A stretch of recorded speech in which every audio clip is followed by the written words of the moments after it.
గుంటూరు తూర్పు నియోజకవర్గ ఎమ్మెల్యే నసీర్ అహ్మద్ సోమవారం గుంటూరు ఆర్టీసీ బస్టాండ్లో పర్యటించారు. గత 2 రోజులుగా కురిసిన వర్షాల కారణంగా బస్టాండ్ నీట మునిగింది. ఈ క్రమంలో ఆర్టీసీ అధికారులతో కలిసి నసీర్ అహ్మద్ బస్టాండ్లో డ్రైనేజ్ వ్యవస్థని పరిశీలించారు. 2 రోజుల్లో బస్టాండ్ని సాధారణ స్థితికి తీసుకొస్తామని ప్రయాణికులకు భరోసా ఇచ్చారు. బస్టాండ్లో నిలిచిన వర్షపు నీటిని 6 మోటార్ల ద్వారా వెలికి తీస్తున్నట్లు చెప్పారు. ఆర్టీసీ ఆర్ఎం రవికాంత్ మాట్లాడుతూ గతంలో ఎన్నడూ లేని విధంగా 44 బస్సుల్లో నీరు చేరిందని, మరమ్మతుల కోసం వాటిని గ్యారేజ్కి తరలించామని అన్నారు.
రెండు రోజుల నుంచి కురుస్తున్నటువంటి ఎడతెరిపిని వర్షాలకు గుంటూరు నగరమే కాకుండా ముఖ్యంగా ఎన్టీఆర్ బస్టాండ్, గుంటూరు నగరంలో ఉన్నటువంటి బస్టాండ్ పూర్తిగా నీట మునిగినటువంటి పరిస్థితులు.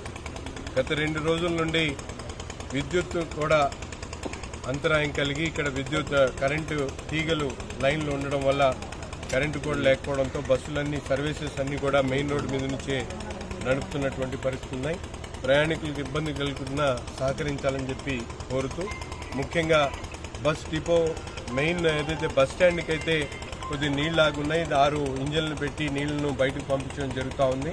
దాంతోపాటు బస్ డిపోలో ఉన్నటువంటి అనేక బస్సులు నీట మునిగి దాదాపు చాలా వరకు ఇంజన్స్లో వాటర్ వెళ్ళిపోయి ఇవన్నీ కూడా మరమ్మతులకు అవసరం ఉన్నట్టు కనిపిస్తూ ఉంది. దీని మీద జరిగినటువంటి నష్టం ప్రభుత్వాన్ని డిమాండ్ చేస్తూ నష్టాన్ని భరించాలని చెప్పి కోరడం కూడా జరుగుతుంది.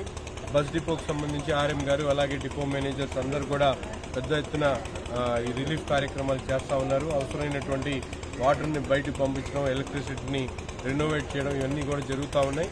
ఈ 2-3 రోజుల పాటు ఈ కార్యక్రమం చేసి ప్రజలకు అందుబాటులోకి తీసుకొని వస్తాం. ప్రజలందరూ కూడా సహకరించి ఈ 2 రోజుల కష్టానికి ప్రతి ఒక్కరు కూడా సహాయ సహకారాలు అందించాలని చెప్పి కోరుతా ఉన్నాం.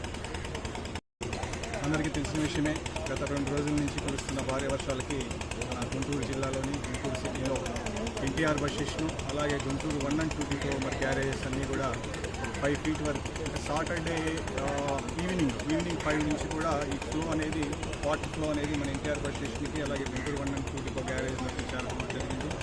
అలాగే నిన్నటి నుంచి కూడా మరి operation of bus services bus station నుంచి కాకుండా ఏదైతే బస్ స్టేషన్లో మీకు మెయిన్ రోడ్ నుంచి ఆపరేట్ చేయడం జరుగుతూ ఉంది. ముఖ్యంగా ఇవన్నీ కూడా నిన్నటి నుంచి కూడా ఒక 6 మోటార్లు పెట్టేసి ఏదైతే ఫ్లడ్ వాటర్ వచ్చిందో ఫ్లడ్ వాటర్ నుంచి కూడా మరి ఎవాక్యుయేట్ చేస్తూ ఉన్నాము. మరి దీనికి మరి ఎమ్మెల్యే గారు కూడా చాలా సహకరిస్తూ ఉన్నారు. ఏదన్నా మాకు అసిస్టెన్స్ కావాలన్నా సార్ యొక్క దీంతో మనం సహకారం తీసుకుంటూ ఉంటాము. కనీసం ఇంకొక 2 days పడతా ఉంది. మరి దీనికి ప్రజలందరూ అర్థం చేసుకుని సహకరించాల్సిందిగా 44 బస్సులు ఇంట్లో ఉండేవి 1 and 2 మ్యారేజ్లో. 44 కూడా ఇంజిన్లో అంత ప్రాబ్లం ఉండదు. ఒకసారి చెక్ చేసుకున్న తర్వాత మనకి ఎన్ని బస్సులకి ఇంజిన్ అవసరం ఉంటుంది, ఎన్ని బస్సులకి రిక్వా స్పేస్ అవసరం ఉంటుందో తెలుస్తుంది. ఆ 44 బస్సులు కూడా లోపల ఉంది, గ్యారేజ్ లోపల. మేము ముందస్తుగానే ఏంటంటే చాలా బస్సులు బస్ స్టాండ్ వరకు పెట్టాం. ఎందుకంటే బస్ స్టాండ్లో ఎప్పుడు కూడా బస్ స్టాండ్లో ఇంత వరద రాలా ఈ 35 సంవత్సరాలు. బస్ స్టాండ్లో సేఫ్ ఉంటుందని చెప్పేసి చాలా వరకు బస్సులు తీసుకొచ్చి బస్ స్టాండ్లో పెట్టడం జరిగింది. బస్ స్టాండ్లో కూడా ఒక 60 బస్సులు పెట్టడం జరిగింది. 60 బస్సులు పెట్టడం వల్ల అంత డ్యామేజ్ ఎక్కువ కాకుండా చూసుకోవాలి.